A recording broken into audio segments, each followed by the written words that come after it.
Now, let's come to order, folks. It's Town Hall tonight.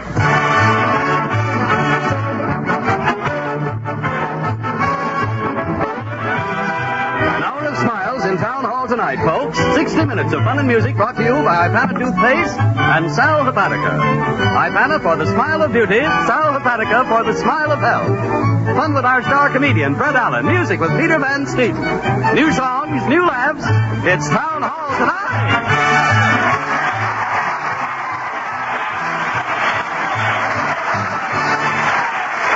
Well, sir, another hour of entertainment is starting down the assembly line at the old town hall. Here comes the chassis, Peter Van Steeten, and the orchestra bolts on the overture. It's called Wishing.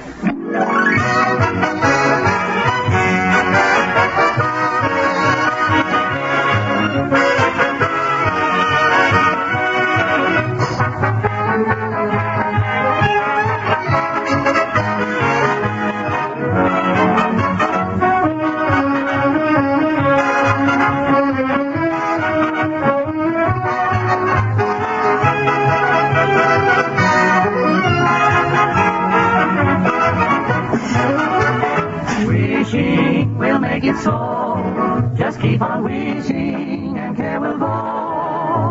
Dreamers tell us dreams come true. It's no mistake. Wishes are the dreams we dream when we're awake. The curtain of night will part if you are certain within your heart. So if you wish long enough, wish strong enough, you will come to know. Wishing will make it so.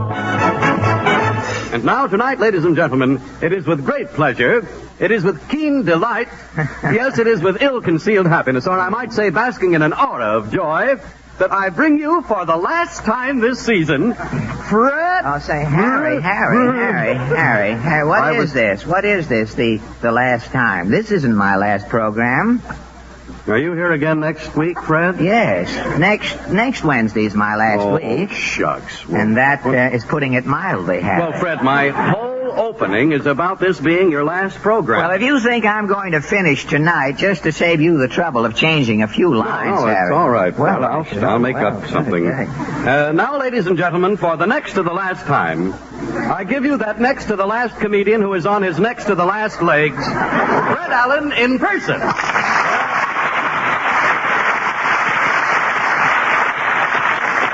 Thank you, and good evening. It's a wonder Mr. Rockefeller wouldn't get these things fixed. Lean on anything in advance. Thank you, and for the next to the last time, thank you, and good evening, ladies and gentlemen. And now for our next to the last turn, to the next to the last news of the week. Could we have a next to the last fanfare, Peter?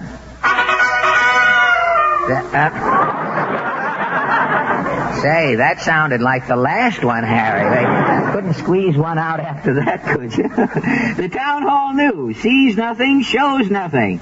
Say, that's better than something. New York City, New York. As the final curtain drops on the Broadway Theater this month, many actors turn their attention to the summer playhouse. Little theater groups spring up in barns and haylofts around the country, affording a haven for actors, producers, and directors when activity in the Broadway show shops all but disappears. To get the confused outlook on rural theater this summer, Town Hall News interviews a motley group of untalented nobodies, identified with obscure bucolic enterprises last season. First, an actor who had a most unusual summer in 1938, Mr. Roulard Cuckle. Mr. Cuckle, you are a meadow mummer, are you? Yeah, I do character acting mostly. Really? Yeah, my specialty is surly butlers and diffident roues. Diffident roues, huh? Yeah, in the third act, I always know the millionaire's wife loves me, but I'm diffident. Oh, I declare a diffident. Now, how I just threw that in, if you don't like it. Well, how did you get into the summer theater last season? Well, things was tough around Broadway. You weren't eating regularly? My stomach must have thought me mouth was closed for repair. You and vitamins had nothing in common. Let me tell it, will you, Bud? Oh, I'm sorry. I'm sorry, Mr. Cuckle. Continue. Well, one day I'm standing outside the automat, and I see a guy winking at me out of a trailer. Panhandling gasoline? Yeah, he's casting a show. The trailer is a summer theater. No kidding. Yeah, the guy's trying to get a mob of thin actors so they'll fit in the trailer. Well, what was the company called? The Trailer Troubadours. We opened with The American Way. The American Way in a trailer? Yeah. Yeah, the show was going on all the time. Did the critics like it? Oh, yeah. Brooks Atkinson covered the show on roller skates. We must have been doing 60. Well, what was Mr. Atkinson's review? He says, a fast-moving attraction. Fine. Well, how was business with the Trailer Troubadours? Brutal. Toward the end, we was driving ahead of cars with the trailer's back door open. If the car behind liked the first act, we'd crowd him over to the side of the road and give the rest of the show. Well, where did you finally close your season? In the finance company's office. Really? Yeah, they caught up with us during intermission. Well, was the cast upset? Yeah, it was the first time the trailer was ever held over. Well, thank you very much, Mr. Roulard Cuckle. That's all right. That's a matter of opinion. A society leader who is taking a summer flyer this year, Mrs. Ainsley Thoughtfully's Tweedle III. How did you happen to found a summer theater, Mrs. Tweedle? I don't know, really. Someone at Toulouse cocktail party said, why don't we? The next thing I knew, there I was in a turtleneck sweater and puttees directing. Well, what is your theater group called? The Winnie the Pooh Players. Winnie the Pooh? Yes, we stress the Winnie. Leaving the audience to carry on. I beg your pardon. Granted, I'm sure. Now tell me, has your group a definite objective? Oh, yes, we're putting on Pinafore. Right away? Yes, I'm writing Gilbert and Sullivan as soon as I hear from them. You should live so long. Oh, thank you. And thank you, Mrs. Ainsley Thoughtfully's Tweedle III. A farmer who is through with the summer theater, Mr. Gumbo Drain. Don't mention actors to me. Well, what happened, Mr. Drain? Well, sir, last summer the drought set in. Got so dry my ducks was treading dust. Treading dust around. Your crops suffer from the heat? My cucumbers got so hot they was giving off a dull green glow. Yeah, they look like Mazda pickles on a neon vine. Say, it must have been terrible. Yes, it certainly was. I had to quit walking around the farm. Radishes was giving me the hot foot. Yes, sir. I seen the harvest was going to be a mess of clinkers. So you harvested with a rake, did you? So you rented your barn? Yes, sir, to the Tinker Bell Players. What happened? Well, the next day, my barn was full of actors. Hens started disappearing from the coops. Eggs was missing from the nest.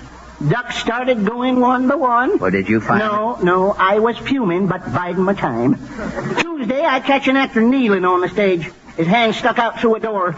It's going up and down. The door? His hand. Oh. I says, hey, what you doing there? He says, I'm rehearsing. Rehearsing what? I says, shaking hands with a man off stage, he says. He was kneeling down to shake hands? Yeah, he says, in the play, the man you can't see is a midget. Oh, I see. Well, sir, I run around the back. I'd never see the midget. Well, what did he look like? I still ain't see the midget. That actor? He wasn't saying goodbye to nobody. But you said his hand was going up and down. He was milking my cow. Mention actors to me. A young New York... You forgot to thank me, Mr. Drain. Thank you, Mr. Drain. A young New York producer who uses the summer theater merely as a laboratory, Mr. Dawson Bells. Mr. Bells. Thank you. To me, the theater is merely a test tube. In it, I brew all human emotion. You are not interested in the audience, Mr. Bells? The audience means nothing. The theater means nothing. The play means nothing. Only you? Yes. I mean something. Is that the consensus? I am the consensus. I proved that in my laboratory theater during the past season. Well, I didn't have... Did you see my play, Thread? Thread? Yes. No, 200 sewing machines on the stage. Sewing. A silkworm enters. The machine age, he mutters. The silkworm holds in. The sewing machine stop. Curtain! Think it over. Yes,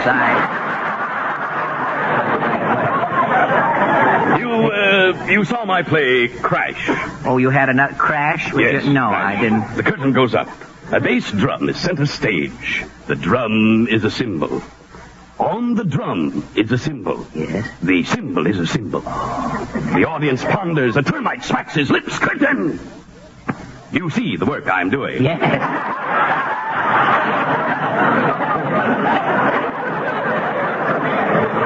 What is wrong with the theater, Mr. Bells? The theater is afraid to experiment. Why should the actors always be on the stage and the audience in the seats? Oh, you're changing all that this summer? Definitely at Long Crag, Connecticut. Long Crag, Connecticut. Yes. I'm doing an Ibsen play in a windmill. The actors are inside a windmill? Yes, remarkable idea, really. The audience rides around in baskets on the 4 giant paddles. As the paddles pass the bottom of the windmill, the audience looks in. I see. Snatches of the play are seen. Well, how do the people know what the whole play is about? The windmill stops. The 4 groups are introduced, they withdraw, views are exchanged, and it dawns on them. Yes, it should be a good lesson to them. Next summer, I am presenting a season of Shakespeare in the lighthouse off the coast of Old Orchard, Maine. But what about the audience? The audience will be in Biddeford, 10 miles away. Well, how will people know what's going on? The orchestra seats will have telescopes. Oh. The balcony seats will have opera glasses. And the folks in the gallery? They can't see me. And that goes for me, too, and thank you, Mr. Dawson Bell. I seem to have wasted a lot of time. Yes, that is the census. But despite you have wasted a life, only a fragment of your time has been wasted here, Mr. Bell. But despite many handicaps, the summer theater will flourish again this year, and many a Shakespearean actor will be pleasantly surprised at the instant service he receives when he reads these lines in a bar. A horse, make kingdom for a horse.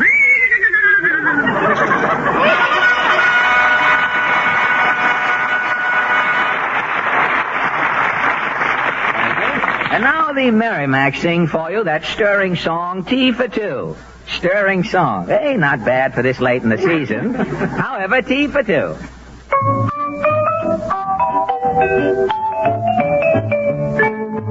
Picture you upon my knee, just tea for 2 and 2 for tea. Me for you and you for me alone. Nobody near us to see us or hear us, no friends or relations on weekend vacation. We won't have it known that we own a telephone. Day will break and you'll awake and start to bake a sugar cake for me to take, for all the boys to see. We will raise a family, a boy for you and a girl for me. Can't you see how happy we will be? Picture you upon my knee, just tea for 2 and 2 for tea. Me for you and you for me alone. Why there'll be nobody near us to ever see or hear us. None of our relations on weekend vacation. We won't have it known that we own a telephone. That we own a telephone. Day will break, you'll awake and start to bake a sugar cake for me to take, for all the boys to see. We will raise a family, a boy for you, a girl for me. Can't you see how happy we will be? How happy we will be.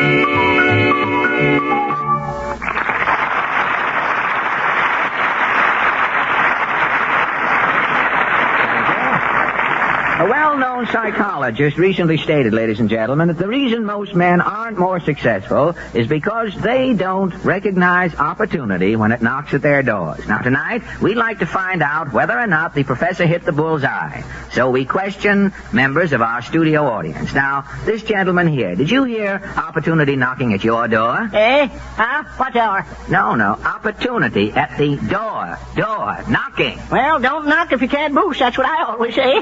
No, look, opportunity is knocking at the door. Well, let him in if you were mine to. I don't live here. Oh, skip it. Yep, that's what I always say. Well, come on, Bill. Where were we? Oh, yes, you, sir.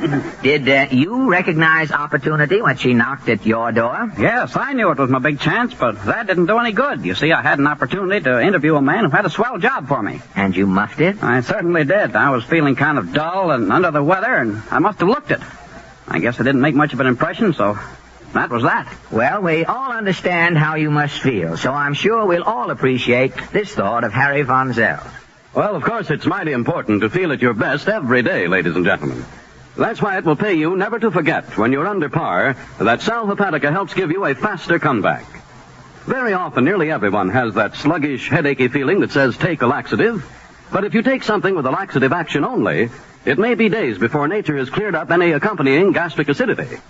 That's why so many physicians say, take Sal Hepatica, because Sal Hepatica not only brings you speedy yet gentle relief, this famous mineral salt laxative also counteracts excess gastric acidity, which helps chase that sickish feeling fast.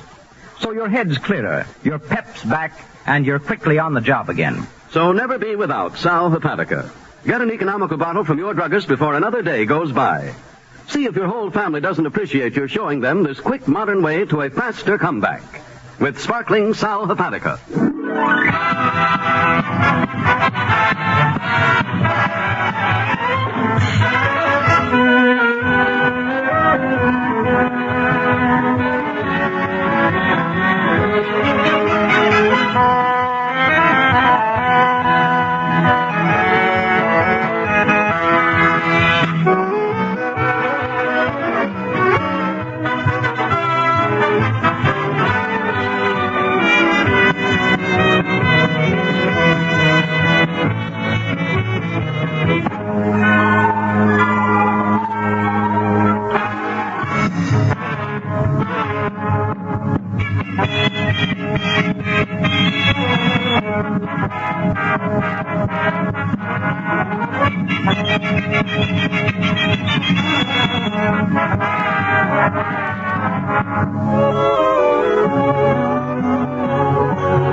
Peter Van Steeden and his Ipana Troubadours have just played Strange Enchantment. And now, ladies and gentlemen, I know you didn't expect to meet.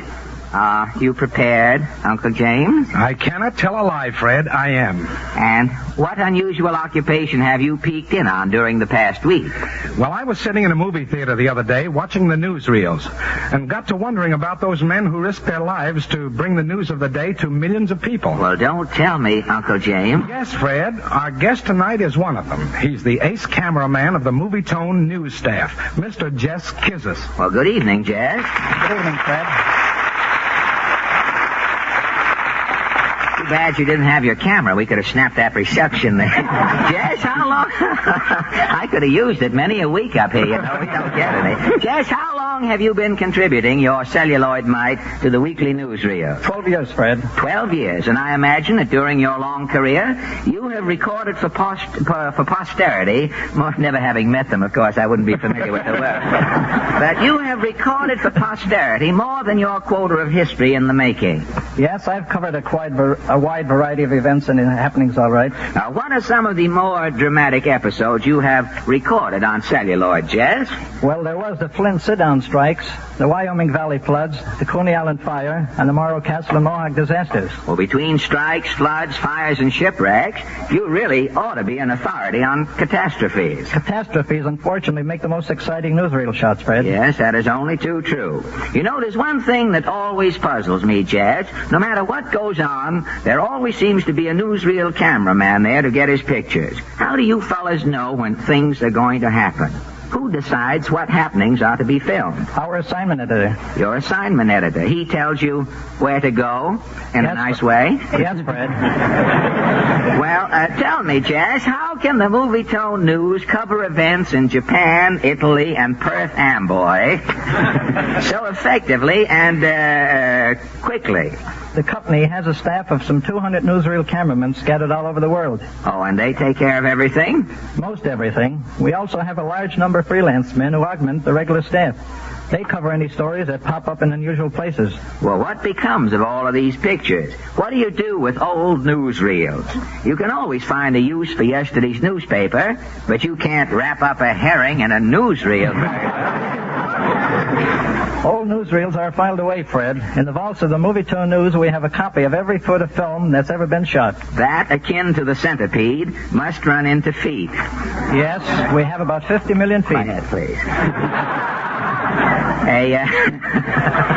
A woman overappreciated my last remark. I had to quell it. What did you say? You have over 50 million feet. 50 million feet of film. Say, Jess, you add a Donald Duck and a travelogue, and you've got a full-length show at any neighborhood theater. But tell me, have you ever been injured in the line of duty? Yes, I've had my hand badly cut by a blimp propeller trying to get some freak shots, and I've been slugged a few times working at riots, but it's all a part of the game. Ah, yes. As the hunter said when the antlers fell off of the dead deer, it's part of the game. Have you had... Now, quiet, please. We've got to get on here. Have you had to perform any unusual physical feats to record some important footage? Well, to take the view from the top of the Triborough Bridge, I climbed the cables carrying a 100-pound camera. Well, that's certainly a lot of trouble to go to get a picture of Flushing, isn't it? Has your life ever been in jeopardy? Yes, Fred. I covered the Machado Revolution in Havana with bullets flying all around me. Instead of shooting your subjects, it was practically vice versa. Say, what about celebrities? Have many famous folks strayed within range of your focus?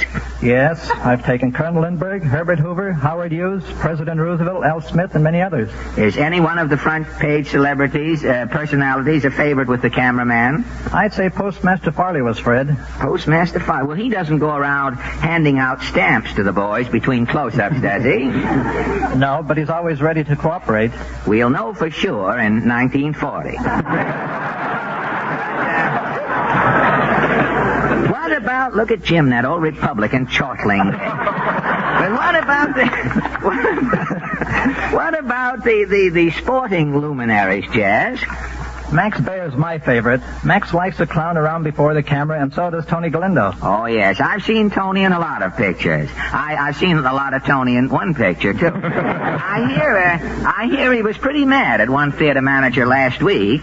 That's unusual, Fred. Tony's generally good-natured. Well, I know, but one theater showed a newsreel of Tony training for the Lewis fight. It was followed by a trailer that said, "Coming next week, Doc Victory."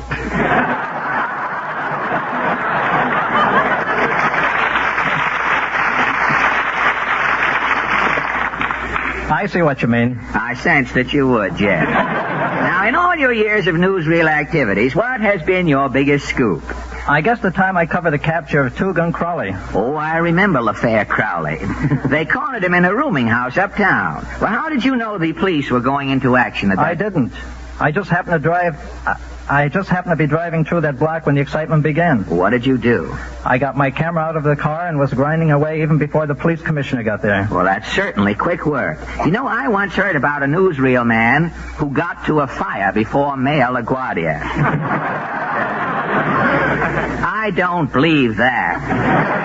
After all, you can't do the impossible, you know. I saw a picture yesterday where the mayor showed up with a fish in one paper.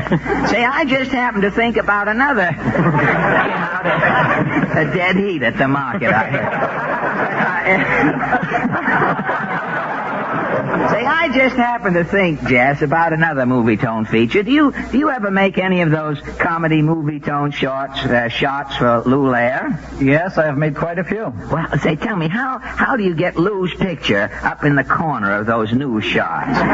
Do you have to take Lou out and hang him up in the hippopotamus cage or wherever it is? No, we just photograph the scenes. Lou gets up there the best way he can. And he's been doing it lately, too, I've noticed. But what about that liquid double talk? Do you photograph that?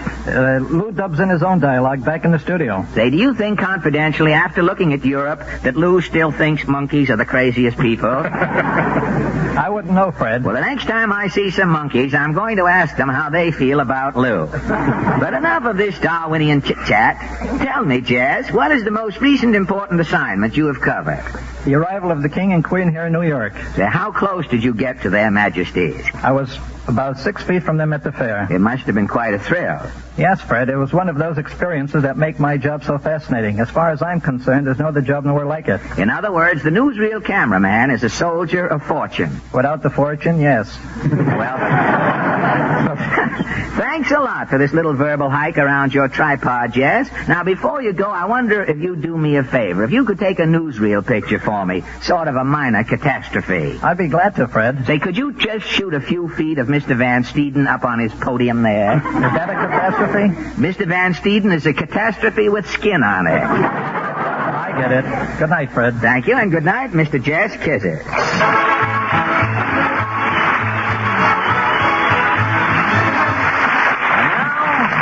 Excuse me, Uncle Jim. It's bad manners to speak over your shoulder, you know, to kibitz verbally. And now Lynn Murray's Town Hall Quartet meet at our microphone accidentally to sing for you on purpose, Concert in the Park.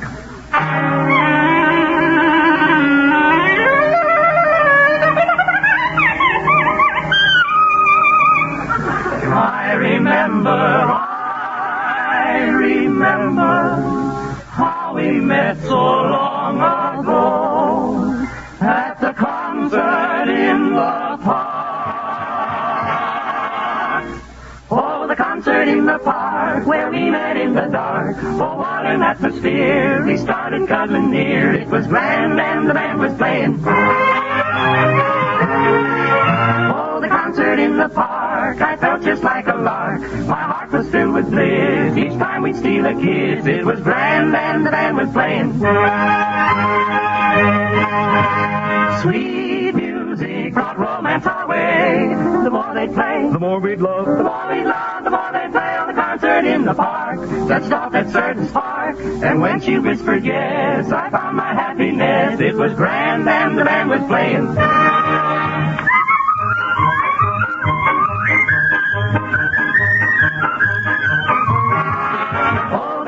In the park, touched off that certain spark, and when she whispered yes, I found my happiness. It was grand and the band was playing.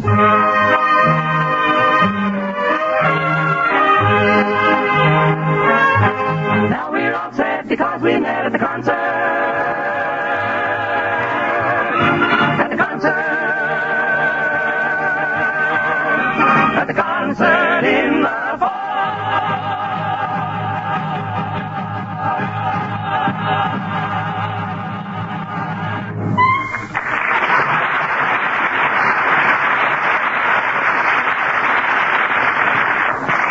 Thank you. There won't be any overtime for that extra note, will there, Peter? That little thing they threw in. Well, this year, ladies and gentlemen, some graduating classes have decided by vote a new question, to wit, what movie star would make an ideal companion on a desert island? Now, for the most part, however, these informal elections have concerned themselves with more pertinent issues, such as who is the best student or the finest athlete, and so forth. Now, tonight we follow through with the town hall elections, and we are very happy to report as follows. First, the one most likely to succeed. I toothpaste. Yes, ladies and gentlemen, that is the natural choice. iPana toothpaste, when used with gum massage, will succeed in helping you have the kind of a smile you can be proud of. Because an attractive smile depends on sparkling teeth and firm, healthy gums. And iPana toothpaste is especially made not only to clean and brighten teeth, but when used with massage to help give gums the toning they need for firmness and health. The stimulation that helps guard against gum trouble. Second, the most convincing speaker. That, too, is iPana toothpaste. For iPana definitely speaks for itself. The very first time you brush your teeth with iPana, put a little extra iPana on your brush or fingertip and massage it on your gums.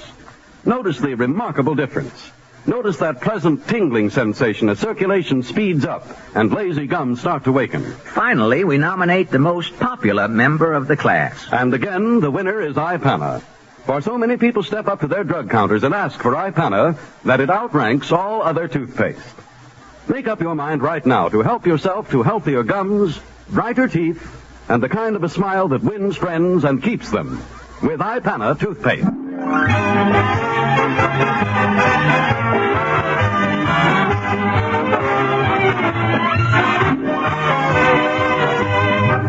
Ladies and gentlemen, Town Hall tonight will continue immediately following a brief pause for your station identification.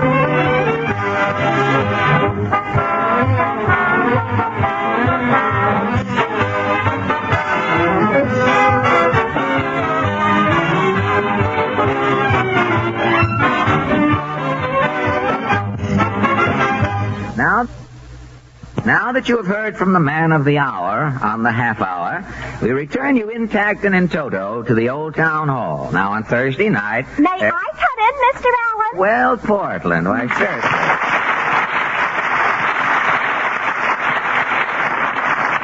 Hey, if Gracie can get on information, please, you certainly can get in here. Hey, what's the matter, Portland? Oh, nothing. Why, your forehead is as wrinkled as the knees on a pair of $2 corduroy pants. Are you worried? Well, yes. I've been thinking about after next week. You mean next week is our last program for the summer? Yes. What am I going to do Wednesday night? Say, you think you've got trouble? How would you like to be Waukegan? Is Waukegan worried? Worried? Why, the city hall has lost 80 pounds. Didn't you hear that Benny is going back to Waukegan? Jack is? Why, not only Benny is going back, he's taking his radio program with him and his new picture. If that isn't a trouble parlay, say that combination will set Waukegan back 20 years. Well, I heard Jack's new picture, Man About Town, is swell. Say, if Benny's picture gets 1 star in Waukegan, it'll be on the sheriff's vest. Gosh, I bet Jack gets a big welcome. Previewing a picture in his hometown. Who does Benny think he is, Union Pacific? You know, I hear he put Rochester in the picture so he could brag around Waukegan the picture's in Technicolor. Oh, you're just jealous. Well, I didn't go home to Boston when my picture opened, did I? No. I didn't go home after it opened either, did I? No. You know why? Yes, I saw your picture. All right. You were the one. I should have taken your name at the time. Well, this subject is soil. Let's change it. All right. What has Benny got that if I had, I certainly would get rid of right away? I thought you were going to change the subject. All right. Let's talk about vacations. Where are you going on your vacation? Oh, Mama and I are going out to the World's Fair. Oh, for the whole summer? Yes. We're going to get in that line that's always waiting to see the General Motors exhibit. That line is part of the fair now, you know. They're stuffing it and putting it away for the winter and bringing it back. They say the General Motors show is wonderful. Oh, yeah. You get in moving chairs and ride in the dark past a lot of scenery. Oh, you can do that in the Tunnel of Love at Coney Island. Yes, but that isn't educational. That is a matter of opinion. Where are you going to spend your vacation? Well, I might go up to Maine again if Rudy'll move over. I'm pretty tired. Now, I want to go someplace where nobody suspects I'm a comedian and nobody expects me to say anything funny. Why don't you stay on the program, Alan? Rift, welcome home to the Loop. Hi, what do you hear from the fob? Ingersoll's writing your stuff, huh? Did you get that quick comeback party? You said last week you weren't going to tell any more jokes, Peter. Well, he's kept his word up to now, hasn't he? Oh, yeah? If you want to hear a wow gag, Porty, get this. I'm in a room with a head of lettuce. Oh, so there's one head in the room. Why? Well, what's the answer, Peter? Which one of us goes out first? The lettuce can't walk. You go out. No, the lettuce leaves. Well,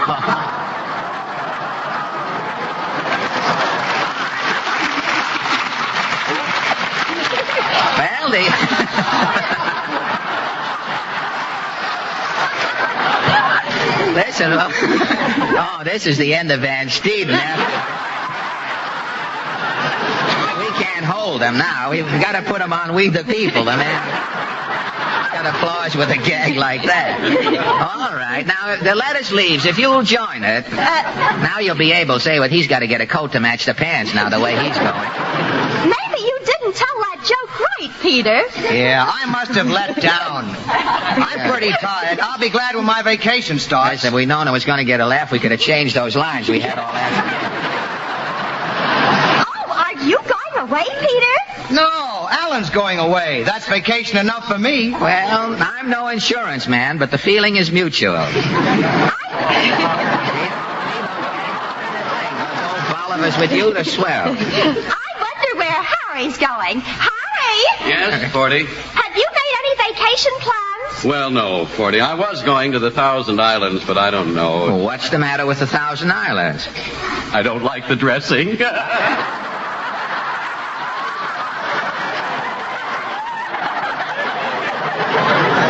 Am I on the right program? I was looking around for Penner there. Well, if you don't like the dressing, why don't you go to a burlesque show for the summer? Come in. So this could be the place. Stop pushing. Who's pushing? I'm here to see a prospect. Prospect is a park in Brooklyn. Take the BMT. Get your finger out of my eye. You're violating the Wagner Act. What kind of Now, wait a minute. The Wagner Act can't be any worse than this act that's coming.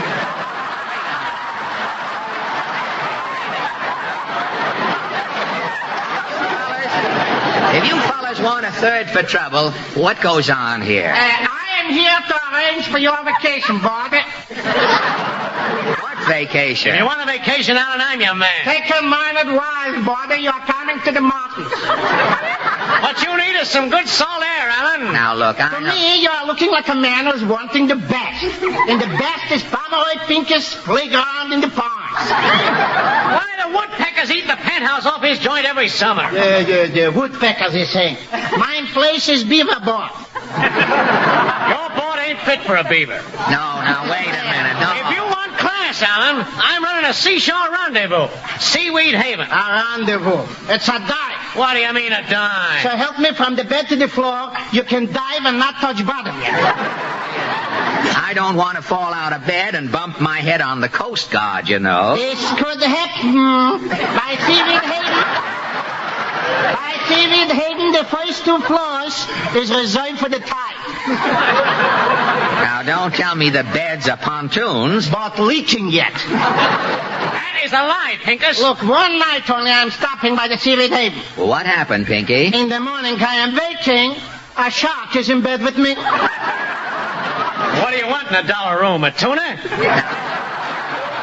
By Pomeroy Pincus' playground in the ponds, you are leading the life of Riley. What's Riley doing at your joint? Listen in. Riley is there incognito, using the name Rabinovich. Now, look, I'm not roughing it this summer, boys. I'm looking for something high class. High class, you say. By Pincus, you're not getting in without a simple case. Well, who is your social director? Social director? I, Pomeroy Pincus, am mine host and part-time buffoon. Guests is calling me an old Mickey Rooney. Well, all right, now what about the rates, Well, fellas? if you're sleeping hillbilly style, 8 guests together, that's $2 daily. With the sheets, of course, I'm charging extra. Well, you don't think I'm sleeping in a room with 8 strangers? The strangers, you say. Before you are getting into bed, each guest you are meeting personally by name. That's slumming, Alan. That's slumming. At Seaweed Haven, I'm renting a single room with combination pillow and water wings for 6 bits. For a bang-up good time, boarder, coming to Pomeroy Pincus' playground in the pond. For a salty siesta, come to the Seaweed Haven, chum. Now, listen here. Fellas, look, I can't make a snap decision. Well, so calling in a third party. Okay, here I am. Not you, Chisler. A stranger. Say, Portland, what do you think? Peter! That's what I think.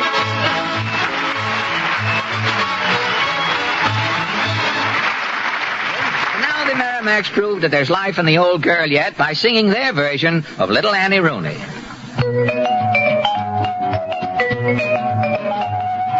She's my sweetheart, I'm her beau. She's my Annie, I'm her Joe. Soon we'll marry, never to part. Little Annie Rooney is my sweetheart. She's my sweetheart, I'm her beau. Dodio, dodio. She's my Annie, I'm her Joe. Soon we we are going to be married, and we will never part.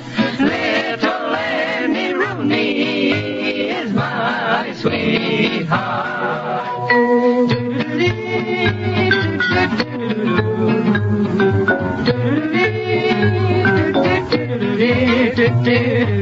Little Lenny Rooney is the sweetest little girl, and I love her so. She's gonna be my sweetheart, and I'm gonna be her beau. She is my sweetheart, and I'm her beau. She is my little Lenny Rooney, and I'm her Joe. Soon we're gonna marry, never to part. Little Lenny Rooney, little Lenny Rooney, little Lenny Rooney is my sweetheart.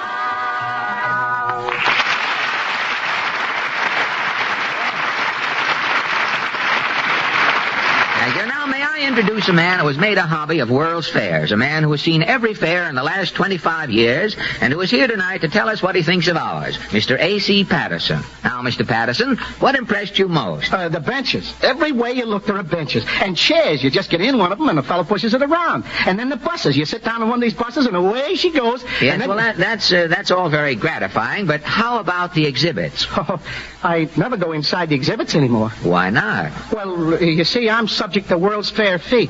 I beg your pardon? Well, you know, I get interested in the sights and I walk miles looking at things, and when I get home, I got a pair of feet that ought to be in a sanitarium. They burn and they ache till I wish I'd stayed home in the first place. Well, there's no need to take that desperate attitude, is there, Harry? No, indeed. Not if you know about Minute Rub. MINITRUB. A new and better way to help bring quick, welcome relief to sore, tired, aching feet, no matter how or where you get them. Just squeeze a little Minute Rub from the tube and rub it on, and on the muscles in the back of your legs, too. And see how soon you get blissful relief. And that's only one of the many ways in which Minute Rub helps you, ladies and gentlemen. Just remember this. Minute Rub is a priceless comfort when you suffer from nervous headaches due to overwork or fatigue. Or if you turn and toss at night, try relaxing the Minute Rub way and see how quickly you're on the way to calm, restful sleep. And don't forget that Minute Rub, which is approved by Good Housekeeping, is greaseless and stainless. It disappears as you rub it on, so it can't harm your clothing or linen. Get an inexpensive tube from your druggist tomorrow, or even tonight. Your whole family will appreciate your showing them this quick, modern way to help relieve muscle discomfort and fatigue of all kinds with Minute Rub.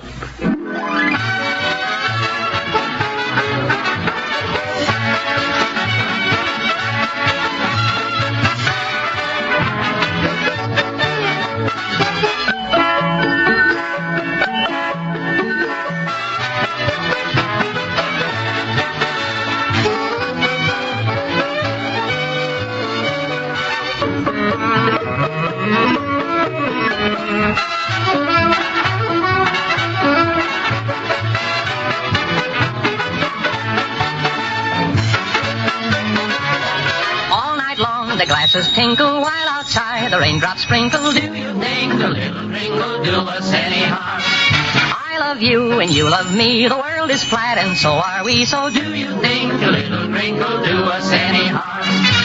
In a corner just for two, a sparkling glass before us. With a spoon we'll play a tune and all join in the chorus.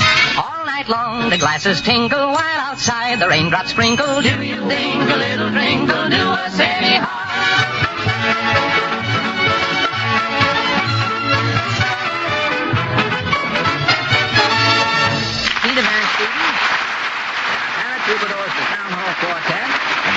To present the Tinkle Song. And now, ladies and gentlemen, the mighty Allen Art Players. Tonight they present a study of life along the Mississippi. It's called A Crisis Boards the Showboat, or Captain Andy couldn't land the boat, so he finally docked the actors. Over to you, Peter.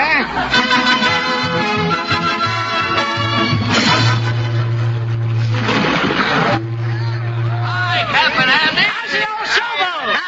Howdy, folks. The old Captain Andy's docking his showboat, the Boll Weevil, here in Memphis again, to give you all your annual treat. Playing Uncle Tom's Cabin again this year, Captain Andy? Yep, ain't nothing changed. Only Simon Legree's got a new dirty laugh. Come aboard, folks, and get your ticket, neighbors. Soon as the gangplank's down. It's a great show, and it's starting in an hour. Hey, how about a song, Captain Andy? waiting for you all in the concert right after the big show, neighbors. Lanny and me'll do a duet. Your old Captain Andy's going into his cabin now for a spell. See you all at showtime. Well, about time you got in here, Aunt Ellen. Why, Cindy Lou, my nagging wife. I thought you all was in the galley fixing victuals for my actors. Ain't no victuals to fix. Ain't nothing in the galley but some eggshells. Well, take 'em out and get 'em refilled. Listen, I laid the table. I ain't laying eggs to go on it. I've got to have victuals for my Uncle Tom actor, Cindy Lou. If things gets any worse, we're going to be eating bloodhound ragout. What'd you think that stew last night was, veal? Well, doggone. And all gone, if it's any news to y'all. So that's what that wagon was in my stomach. I didn't know. Why don't y'all get a job on land, Captain Andy? I still got faith in my showboat, the boll weevil Cindy Lou. I still got faith in Uncle Tom's cabin. I'm carrying on. Borrowing money in every town. Never paying your actors. I'm paying my actor's share tonight. Paying him what? Compliments? Uncle Tom's cabin is selling out share tonight in Memphis. Captain Andy Allen is meeting his obligations right after the show. What show? Uncle Tom quit last night in Hattiesburg, didn't he? And good riddance. Called himself an actor. Could only go 2 weeks without food. How you all going to play Uncle Tom's cabin without Uncle Tom? I wired to the north, to New York City, for a new leading man, Cindy Lou. A fresh Uncle Tom's a joining the showboat show tonight. Maybe this is my new Uncle Tom now. I wired him to get you for showtime. I'll see. Captain Andy Allen? From Monday through to Sunday, son. That's all I want to know. Come in, Mac. Right, Jack? What is it you're selling? We're selling talent, lady. With Jack and Mac, those happy chappies, a knockout comedy act. Now, I don't need We've been waiting down here in Memphis for vaudeville to come back. Been here 10 years. Yeah, we just heard about your show. Well, what about my show? Words around the levee, it's a blinzer. Yeah. Blinzer, sir? A clam bake, a turkey. Put Jack and Mac in your show, brother, and you got a hit. Right. I ain't presenting no floating Fanchon and Marco unit. My showboat chair is playing Uncle Tom's cabin. Well, that opera's passé, brother. Jack and Mac can pep it up, right, Jack? Right, Mac. Now, first we need a new title. I got it. Uncle Tom's a poppin'. Great. We'll make it a musical. Great. Now, here's your opening. Uncle Tom and 2 other cotton pickers swim by the levee. Bang. Then comes your theme song. 3 little pickers in the itty-bitty pool. Yeah. And then, melodrama. Take it, Mac. Bang. Simon Legree comes on cracking his whip. Yeah, Legree's snarling to himself. Legree says, I'm vicious. I'm vicious. I'm vicious. And bang, the theme song again. 3 little fishes in the itty-bitty pool. Hold on, child. I ain't a standing Quiet, carpetbagger. Take it, Jack. I see a musical finale. Eliza's crossing the ice. The bloodhounds pursuing. The ice is dry ice. Yeah, it was dropped in the river by a good humor man. Great. The 3 bloodhounds get 12 hot puts and jump in the river to put them out. Zoe, a reprise. 3 little bloodhounds in the itty-bitty pool. Congratulations, man. You're a genius, Jack. Well, Robert E. Lee. What do you say, Cole? Only this. Open that door yonder, Cindy Lou. Hey, let go of my collar. Hey, let go of me oats, too. There's going to be 2 little Yankees in the itty-bitty pool. I'm dumping you both all in the river. Not over the rail. Oh! And you too. I got on a cheap suit. It'll shrink. Ups a daisy. Oh! Help! Help! Now you all can film and film, and I don't give a... Andy! I'm coming, Cindy. Doggone Yankees. Trying to Gilbert and Sullivan my Uncle Tom's cabin. Open the window, Cindy Lou. Let them suggestions blow out at you. Okay, Andy. Carry me back to Laws the suit. The good old suit. Close that window, Cindy Lou. Okay, Andy. Happy-go-lucky plantation hands a giggling and a bending down, a picking cotton and a singing. Why do they always start picking cotton when they're singing? They pick the cotton to stuff in their ears so they can't hear the singing. Come in, Chair. Captain Andy? You all my new Uncle Tom? No, I'm the sheriff. The sheriff? Yes, ma'am. Captain Andy, I got some mighty bad news for you. It's that last loan you loaned, Andy. I know this. Yeah, it is. The bank at Natchez is foreclosing on your showboat. Well, I can pay my bills. Hey, with what? The bank's been checking on your business along the river. I got the reports right here. My business reports? Got them right here. Listen here. Gopher Hole, Missouri. Even the tide went out in your show. Well, I know. Cornpone, Tennessee. Played the two pickaninnies and a possum. Show broke up when Simon Legree jumped over the footlights, caught the possum, and ate it raw. I know, excusing his manners, I know things has been bad. But the river's coming back, Sheriff. I don't think it is, Captain Andy. Your showboat's washed up. The bank's foreclosing. They're turning your showboat into a trailer for the Albany night boat. My showboat sheriff sold out tonight in Memphis, Sheriff. Now I'm expecting a New York actor here any minute. He'll save my show. You gotta give Captain Andy one more chance, Sheriff. Yeah. Well, I don't know. All right. I'll be back just before curtain time. Now, good luck to you. Lord, Andy, your New York actor better be getting here. He'll be sure, Cindy Lou. Oh, look, Andy, out the window chair. What, ain't another sheriff? No, it's a fancy-looking dude coming up the gangplank. Is he toting a straw suitcase and sporting a hungry look? Yeah, and his pants is baggy, clear to the hips. He's a New York actor, Cindy Lou. He's Uncle Tom. My showboat is saved. Come in, sir. Welcome to Captain Andy's showboat, Uncle Tom. Thanking you kindly, comrade. Boris Podolnik is ready to perform. Which way is the stage? Now, hold on, sir. There's some mistake here. You are wiring to New York for Podolnik, no? Yes. Podolnik is here, no? Yes. This is a mistake, no? Yes. My telegram said, rush an actor to my boat. Russian actor, so that's Podolnik. I am the Russian actor. Well, peel my yam. The telegraph company must have misspelled your wire, Andy. Well, I'm powerful sorry, neighbor. You all can't play Uncle Tom. Can't play, you think? 20 years in the Moscow art. Podolnik is playing Uncle Tom's cabin. We are calling it Commissar Tomaszewski's Cabana. Oh, it ain't no use, Andy. He can't never play Uncle Tom. Nobody'll understand it. My back's to the pin rail, Cindy Lou. On stage, everybody. 5 minutes till cutting time. 5 minutes. What am I gonna do? Here is some stove polish. Podolnik will schwarzing up. Oh, I tell you, Andy, he'll ruin Uncle Tom's cabin. Well, Captain Andy, what about your show? Well, I guess I'm ready, Sheriff. Hey, is this your New York actor? Yeah. To you, I am Boris Podolnik. What? I am taking off Uncle Tom. Jumping jackpot's a foreigner. What? A Keystone Copper is insulting the great Podolnik? Krasnaya Prezdice Grubianie, Di Prazna Gospodi Pomoloy. What's he saying? It ain't high old silver. Petrovna Gorkievsky Fyodorovich. No. Should be in spades. No, that's done it, Captain. I'm foreclosing here now. Now, hold on, Chester. You told me your showboat was sold out tonight, Captain Andy. It is, You Sheriff. told me this here New York actor would save the show. He will, Sheriff. I'll pay back. Pay with what?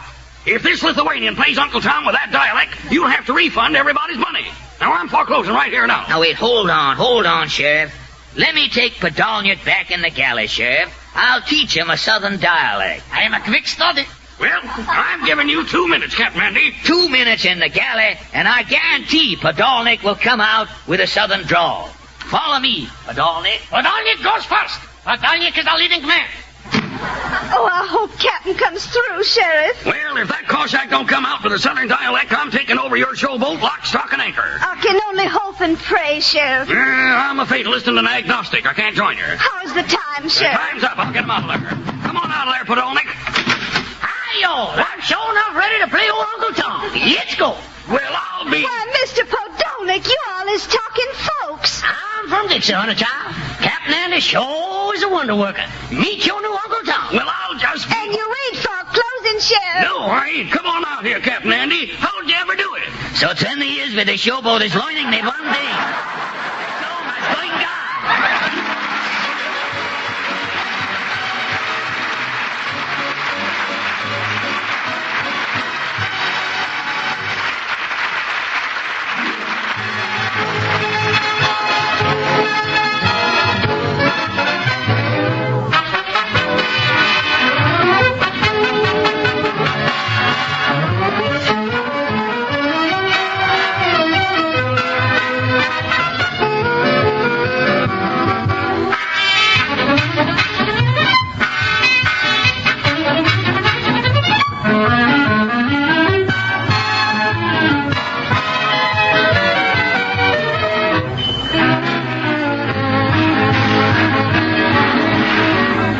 ladies and gentlemen, before we tell you about next week's show, may we sincerely hope you've enjoyed this one. Thank you for having us in your homes and for your friendliness to our famous product. Ipana toothpaste for the smile of beauty, Sal Hepatica for the smile of health.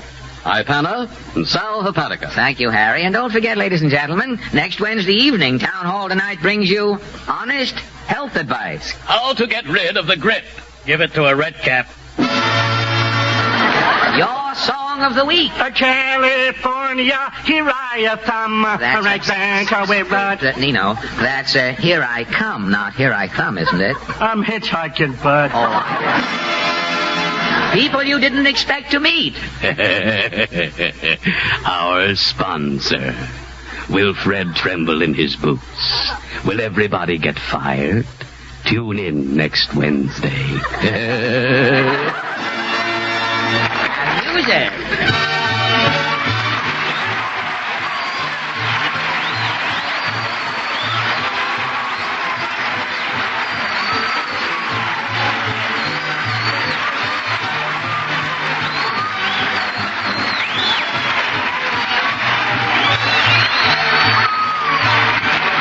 The selection Strange Interlude heard on this program is taken from Men About Town. This is the National Broadcasting Company.